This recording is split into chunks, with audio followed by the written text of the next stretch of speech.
Hi ಎಲ್ಲರಿಗೂ ನಮಸ್ತೆ. ಎಲ್ಲ ಹೇಗಿದ್ದೀರಾ? ನಾನು ಕೂಡ ತುಂಬ ಚೆನ್ನಾಗಿದ್ದೀನಿ, ನೀವು ಕೂಡ ತುಂಬ ಚೆನ್ನಾಗಿದ್ದೀರಾ ಅಂತ ಅಂದ್ಕೊಳ್ತಾ ಇದ್ದೀನಿ. ಹಾಗೆ ನಾನಿವತ್ತು ತುಂಬ ಟೇಸ್ಟಿಯಾಗಿ ಚಿಕನ್ ಡ್ರೈ ಸುಕ್ಕ ಹೇಗೆ ಮಾಡೋದಂತ ತೋರಿಸ್ತಾ ಇದ್ದೀನಿ. ಹಾಗೆ ನಾನು ಲಾಸ್ಟ್ ವಿಡಿಯೋದಲ್ಲಿ ಹಾಕಿದೆ, ಅಂದರೆ ಗರಂ ಮಸಾಲ ಪೌಡರನ್ನು, ಅದೇ ಪೌಡರನ್ನು ಬಳಸಿ ನಾನಿಲ್ಲಿ ಚಿಕನ್ ಡ್ರೈ ಸುಕ್ಕನ ಮಾಡೋದು ವಿಡಿಯೋನ ಹಾಕ್ತಾ ಇದ್ದೀನಿ. ಹಾಗೆ ಯಾರೆಲ್ಲ ನನ್ನ ಚಾನಲನ್ನು ಫಸ್ಟ್ ಟೈಮ್ ನೋಡ್ತಾ ಇದ್ದೀರಿ ದಯವಿಟ್ಟು ಸಬ್ಸ್ಕ್ರೈಬ್ ಮಾಡಿ, ಹಾಗೆ ಬೆಲ್ಲೈಕನನ್ನು ಕ್ಲಿಕ್ ಮಾಡಿ, ಹಾಗೆ ವಿಡಿಯೋನ ಪೂರ್ತಿ ನೋಡಿ ಬನ್ನಿ.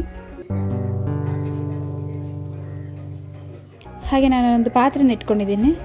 ಈಗ ನಾನು ಸ್ವಲ್ಪ ಎಣ್ಣೆಯನ್ನು ಹಾಕ್ಕೊಳ್ತಾ ಇದ್ದೀನಿ, ಅಡುಗೆ ಎಣ್ಣೆಯನ್ನು ಬಳಸ್ತಾ ಇದ್ದೀನಿ. ಒಂದು 5 ರಿಂದ 6 ಟೇಬಲ್ ಸ್ಪೂನಷ್ಟು ನಾನಿಲ್ಲಿ ಎಣ್ಣೆಯನ್ನು ಹಾಕ್ಕೊಳ್ತಾ ಇದ್ದೀನಿ.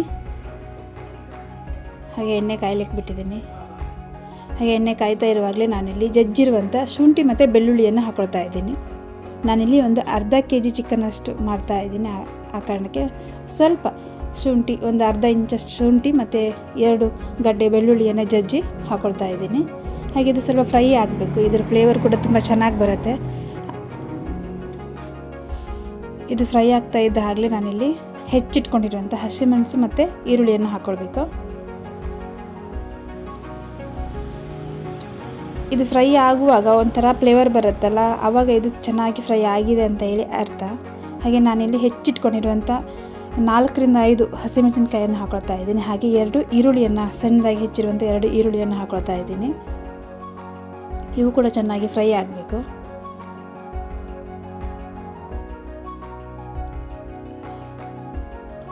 ಈಗ ನೋಡಿ, ಈರುಳ್ಳಿ ಕೂಡ ಚೆನ್ನಾಗಿ ಫ್ರೈ ಆಗಿದೆ. ನಾವೀಗ ಟೊಮೆಟೊನ ಹಾಕ್ಕೊಳ್ವಾ. ನಾನಿಲ್ಲಿ 2 ಟೊಮೆಟೊನ ಹಾಕ್ತಾ ಇದ್ದೀನಿ. ಇದು ಕೂಡ ಚೆನ್ನಾಗಿ ಫ್ರೈ ಆಗಬೇಕು. ತುಂಬ ಸಿಂಪಲಾಗಿ ಮಾಡ್ಕೊಳ್ಬೋದು. ನಾನು ಹೇಳಿದ ಹಾಗೆ ಅದೊಂದು ಪೌಡರ್ ಮಾಡಿಟ್ಕೊಂಡ್ರೆ ಚಿಕನ್, ಅಂದರೆ ನಾನ್ ವೆಜ್ ಆಗಿರ್ಬೋದು ವೆಜ್ ಆಗಿರ್ಬೋದು ದಿಢೀರಂತ ಮಾಡ್ಕೊಳ್ಬೋದು ಅಂತ ಹೇಳಿ ತುಂಬ ಚೆನ್ನಾಗಿರುತ್ತೆ. ಹಾಗೆ ನಾನಿಲ್ಲಿ ಚಿಕನನ್ನು ಇಟ್ಕೊಂಡಿದ್ದೀನಿ, ಅಂದರೆ ಉಪ್ಪು ಮತ್ತು ಅರಿಶಿನ ಹಾಕಿ ನಾನಿಲ್ಲಿ ಕಲಸಿಟ್ಕೊಂಡಿದ್ದೆ. ಹಾಗೆ ಇದು ಫ್ರೈ ಆಗ್ತಾ ಇದ್ದಾಗೆ ನಾನಿಲ್ಲಿ ಚಿಕನನ್ನು ಹಾಕ್ಕೊಳ್ತಾ ಇದ್ದೀನಿ. ಮಸಾಲ ಅರಿಯುವಂಥ ಕೆಲಸ ಇಲ್ಲ. ಈರುಳ್ಳಿ, ಟೊಮೆಟೊ, ಹಸಿಮೆಣಸಿನ್ಕಾಯಿ ಒಂಚೂರು ಹೆಚ್ಕೊಂಡ್ರೆ ಆಯಿತು. ಆಮೇಲೆ ಇದೇ ರೀತಿ ಫ್ರೈ ಮಾಡ್ಕೊಂಡ್ಬಿಟ್ರೆ ದಿಢೀರಂತ ರೆಡಿಯಾಗಿಬಿಡತ್ತೆ. ಆ ಕಾರಣಕ್ಕೆ ಹೇಳ್ತಾ ಇರುವಂಥದ್ದು. ಹಾಗೆ ಟೇಸ್ಟ್ ಕೂಡ ತುಂಬ ಚೆನ್ನಾಗಿರುತ್ತೆ, ಚಿಕನ್ ಡ್ರೈ ಸುಕ್ಕ ಅಲ್ಲ, ಆ ಕಾರಣಕ್ಕೆ. ಹಾಗೆ ಒಂದು ಪ್ಲೇಟನ್ನು ಮುಚ್ಚಿಟ್ಕೊಳ್ತೀನಿ, ಯಾಕೆಂದರೆ ಮುಚ್ಚಿ ಬೇಯಿಸೋದ್ರಿಂದ ಬೇಗ ಬೆಂದುಬಿಡುತ್ತೆ ಮತ್ತು ಚೆನ್ನಾಗಿ ಬೇಯುತ್ತೆ. ಈಗ ನೋಡಿ, ಒಂದು ಅರ್ಧ ಭಾಗದಷ್ಟು ಬೆಂದುಬಿಟ್ಟಿದೆ ಈಗ ಚಿಕನ್ನು. ನೋಡ್ತಾ ಇದ್ದೀರಲ್ಲ, ಒಂದು 5 ರಿಂದ 10 ನಿಮಿಷದಲ್ಲಿ ಈ ಥರ ಚಿಕನ್ ಬೆಂದುಬಿಡುತ್ತೆ. ಮತ್ತು ನೀರಿನ ಹಾಕುವಂಥ ಅವಶ್ಯಕತೆಯೂ ಕೂಡ ಇರೋಲ್ಲ, ಅದರಲ್ಲೇ ನೀರು ಬಿಟ್ಕೊಂಡು ಬಿಡುತ್ತೆ. ಮತ್ತು ಡ್ರೈ ಸುಕ್ಕ ಅಂತ ಹೇಳಿದಾಗ ಮತ್ತು ನೀರು ಹಾಕೋದು ಅಥವಾ ಮಸಾಲ, ನೀರಿನ ಟೈಪಲ್ಲಿ ಮಸಾಲ ಹಾಕೋದು ಮಾಡಿದರೆ ಡ್ರೈ ಸುಕ್ಕ ಆಗಲ್ಲ. ಆ ಕಾರಣಕ್ಕೆ ಏನು ಚಿಕನ್ ನೀರು ಬಿಟ್ಟಿದ್ದಾರೆ ಅದು ಕೂಡ ಚಿಕನ್ ನೀರು ಡ್ರೈ ಆಗಬೇಕು, ಆವಾಗ ಇನ್ನೂ ಟೇಸ್ಟ್ ಆಗುತ್ತೆ ಹೇಳಿ. ನೋಡಿ, ಈಗ ಇನ್ನೂ ನೀರು ಚೆನ್ನಾಗಿ ಬಿಟ್ಕೊಂಡಿದೆ, ಈಗ ಚೆನ್ನಾಗಿ ಬೆಂದಿದೆ. ಎಷ್ಟು ನೀಟಾಗಿ, ಎಷ್ಟು ಚೆಂದ ಬೆಂದಿದೆ ಹೇಳಿ.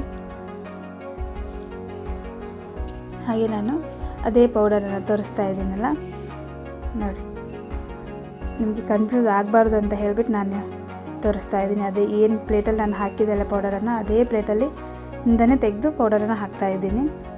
ನಮಗೆ ಎಷ್ಟು ಖಾರ ಬೇಕು ಅಂತ ಹೇಳಿ ನಾನಿಲ್ಲಿ ಒಂದು 4 ರಿಂದ 5 ಟೇಬಲ್ ಸ್ಪೂನ್ ಅಷ್ಟು ಬಳಸ್ತಾ ಇದ್ದೀನಿ. ನಿಮಗೆ ಚಿಕನ್ ಮೇಲೆ, ಅಂದರೆ ಅಕಸ್ಮಾತ್ ನೋಡಿ ಇನ್ನೂ ಜಾಸ್ತಿ ಬೇಕು ಅಂತ ಅನಿಸಿದ್ರೆ ಜಾಸ್ತಿ ಹಾಕ್ಕೊಳ್ಬೋದು, ತೊಂದರೆ ಇಲ್ಲ. ಹಾಗೆ ಇದೊಂದು ಸರಿ ಚೆನ್ನಾಗಿ ಮಿಕ್ಸ್ ಮಾಡ್ಕೊಳ್ಬೇಕು ನೀಟಾಗಿ ನಾನು ಇದನ್ನು ಮಿಕ್ಸ್ ಮಾಡ್ಕೊಂಡಿದ್ದೀನಿ.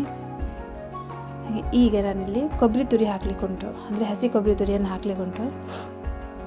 ನಾನು ಸ್ವಲ್ಪ ತುರಿದು ಸ್ವಲ್ಪ ಮಿಕ್ಸಿಯಲ್ಲಿ ಹೊಡೆದಿದ್ದೀನಿ, ಅಂದರೆ ಜಸ್ಟ್ ಒಂದು 2 ಸೆಕೆಂಡ್ ಹೊಡ್ಕೊಂಡಿದ್ದೀನಿ ಅಷ್ಟೇ. ನೋಡಿ, ಈ ರೀತಿ ಸ್ವಲ್ಪ ಹೊಡ್ಕೊಂಡಿದ್ದೀನಿ, ತರ್ತರಿಯಾಗಿ ಹೊಡ್ಕೊಂಡಿದ್ದೀನಿ.